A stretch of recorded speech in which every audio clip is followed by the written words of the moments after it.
Oke, assalamualaikum warahmatullahi wabarakatuh. Selamat datang di perkuliahan pertemuan ke-12 ini, yaitu di pembelajaran Daspro TI tentang pemrograman modular oleh saya sendiri ya, Muhammad Jainul Lubis dan Muhammad Ghazali.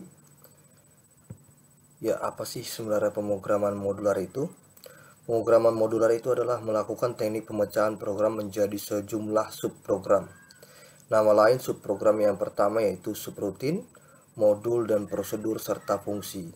Yang kita pelajari hari ini adalah nama lain dari subprogram yang menyatakan yaitu modul ataupun biasa disebut dengan modular.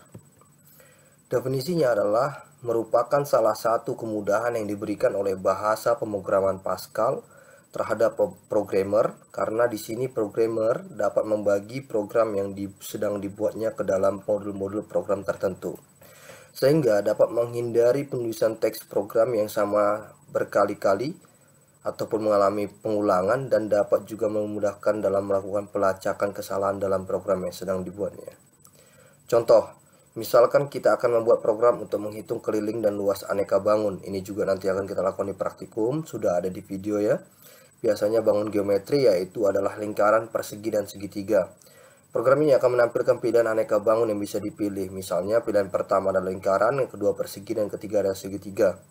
Setelah pengguna memilih salah satu bangun, pengguna diminta memasukkan data yang diperlukan untuk menghitung luas dan keliling bangun tersebut. Misalnya nilai panjang, nilai lebar, nilai sisi ya, gitu.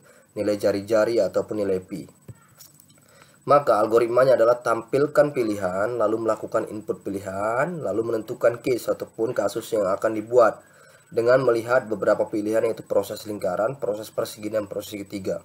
Untuk lebih jelasnya kita bisa melihat di praktikum pada video yang sudah saya lakukan di praktek. Nah, ini kita bisa saksikan ya, kita bisa lihat di sini ada prosedur tampilkan pilihan, function luas lingkaran gitu ya, prosedur proses lingkaran.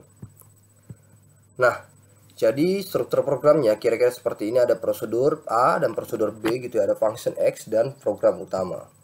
Lalu kerja kelompok dan diskusi, jadi ada seperti ini gitu ya. Dan pemrograman modular, modul pada bahasa C++ dikenal dengan nama fungsi atau function bahasa C, terdiri dari fungsi-fungsi baik langsung dideklarasikan dalam program ataupun dipisah dalam header. Fungsi yang selalu ada pada program C++ adalah fungsi main. Kelebihan modular adalah melakukan program lebih pendek, mudah dibaca dan dimengerti, mudah didokumentasikan, mengurangi kesalahan dan mudah mencari kesalahannya, error function, dan kesalahan yang terjadi bersifat lokal hanya di dalam code tersebut, tidak menjalar kepada functionnya. Lalu jenis-jenis modular yaitu ada pertama adalah prosedur, yang kedua adalah function ataupun fungsi. Prosedur adalah bagian dari program yang dibuat terpisah untuk melaksanakan sebagian dari tugas yang harus dilaksanakan dari suatu program. Dideklarasikan di luar program utama, dipanggil program utama, atau bagian lain dalam program, dapat memiliki parameter. Contoh prosedur yaitu pertama tampilkan pilihan, yang kedua input pilihan, yang ketiga case, sama seperti yang tadi ya. Jadi ada function juga. Function itu adalah suatu kumpulan instruksi perintah program yang dikelompokkan menjadi satu. Letaknya terpisah dari program yang menggunakan fungsi tersebut, memiliki nama tertentu yang unik dan digunakan untuk mengerjakan suatu tujuan tertentu. Dalam bahasa programmer lain, fungsi dapat disebut sebagai subrutin ataupun basic dari Virtual Basic ya, FB, ataupun prosedur Pascal ataupun DLP. Nah, function ini adalah bagian program juga yang dibuat terpisah untuk melaksanakan fungsi tertentu.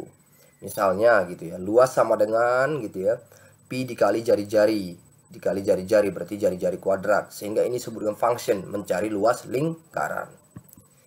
Nah, lalu ada jenis-jenis fungsi. Yang pertama yaitu ada standar library function, yaitu fungsi yang telah disediakan oleh C dalam file-file header ataupun library-nya, misalnya clscr gitu ya, get. Saya ini ada semua di C++ ataupun dev ya.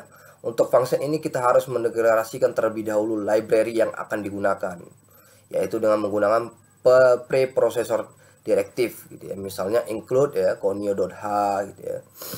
Lalu ada programmer define function, function yang dibuat oleh programmer sendiri. Ini kita bisa buat function sendiri dan lalu kita save, lalu kita akan panggilkan gitu ya functionnya di code yang berikutnya. Nah, Sama saja seperti yang tadi, ada tampilan pilihan input case gitu ya. Lalu parameter formal dalam fungsi, parameter masukan, input parameter, output parameter, parameter masukan sekaligus keluaran. Lalu ada contohnya seperti ini, bisa kita lihat ya, jadi dari deklarasinya, kode code-nya, dan ada code-nya gitu ya. Ada program, deklarasi, prosedur, algoritmanya, sampai ke function-nya ataupun hitung luas segitiga output-nya. Nah, kita melihat di sini, A adalah alas gitu ya, adalah tinggi, dan L adalah bilangan real ataupun luas. Nah, di sini L juga merupakan luas gitu. Jadi ketika kita mengatakan kita membuat adalah L huruf kapital, maka semua kode harus kapital.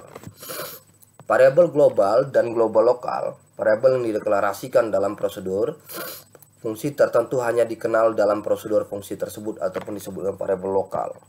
Nah, variabel global dan lokal, global itu berada di awal gitu ya, sedangkan lokal berada di prosedur A, prosedur B, dan function.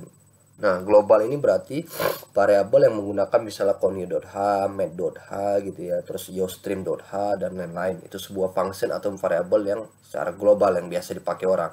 Kalau lokal itu adalah kita yang create sendiri code-nya. Nah, contohnya seperti ini ya. Ini segitiga tadi ya.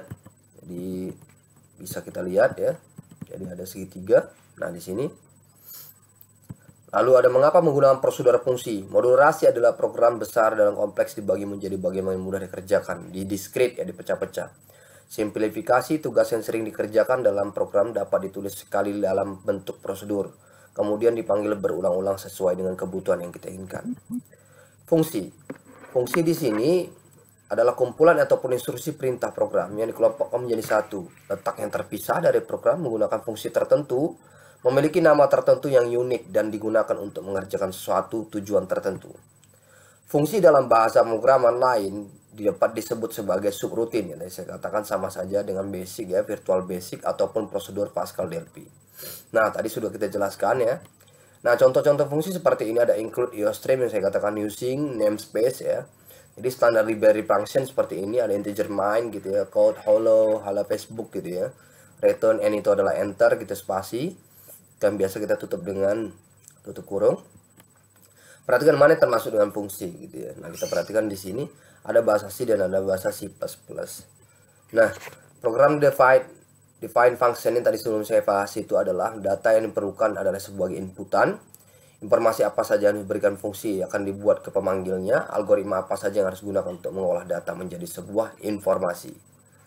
Nah, contoh deklarasi dan defining fungsi kita bisa lihat di sini. Nanti kamu bisa baca slide-nya gitu ya. Ada fungsi cetak deklarasi, ada instruksi memanggil fungsi cetak, dan ada tulisan juga gitu ya, disebut dengan mendefinisikan fungsi yang dibuat secara sendiri ataupun nama cetak gitu ya.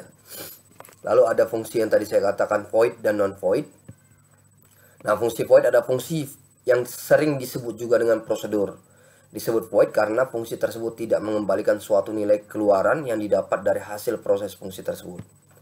Ciri-ciri void: tidak adanya keyword return, tidak adanya tipe data dalam deklarasi fungsi, menggunakan keyword void, tidak dapat langsung ditampilkan hasilnya, tidak memiliki nilai kembali fungsi. Keyword void juga digunakan jika suatu function tidak mengandung suatu parameter apapun. Fungsi non-void adalah fungsi yang biasa disebut juga function ataupun formula awal. Disebut non-void karena mengembalikan nilai kembalian yang berasal dari keluaran hasil proses function tersebut. Dikembalikan ya, beda dengan void tadi. Nah, adanya keyword return, ya, ada tipe data mengawali deklarasi, tidak ada keyword void, memiliki nilai kembalian, dapat dianalogikan sebagai suatu variabel yang memiliki nilai tipe data tertentu sehingga dapat langsung ditampilkan hasilnya. Contoh void dan non-void: void adalah void tampilkan jumlah integer A, integer B, integer jumlah sama dengan A tambah B, count sama dengan kecil sama dengan jumlah. Non-void integer jumlah, integer A, integer B gitu ya, integer jumlah sama A tambah B, return jumlah. Jadi mengembalikan gitu ya. Jadi di void ini tidak mengembalikan, hanya menghasilkan, sedangkan di non-void mengembalikan, adanya return. Nah, contoh fungsi void dan prosedur ya, kita bisa lihat hasil seperti ini. Lalu hasilnya juga ada seperti ini. Ada pertanyaan? Jika tidak ada, saya cukupkan gitu ya.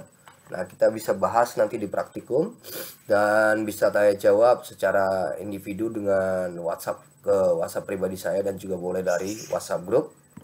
Ya, jadi ini ada contoh-contohnya gitu ya, menghitung luas dari bangun gitu, aneka bangun gitu ya, ada panjang dan lebar gitu, persegi panjang. Lalu ini kita bilang ini fungsi non void gitu ya, ini fungsi void. Kalau tidak ada pertanyaan saya cukupkan. Assalamualaikum warahmatullahi wabarakatuh. Selamat pagi, siang, sore, dan malam semuanya. Mudah-mudahan dalam keadaan sehat selalu dan tetap semangat. Dan jangan lupa dibaca bahan yang saya berikan dan juga ditonton videonya. Mudah-mudahan bermanfaat. Selamat pagi, siang, sore, dan malam semuanya.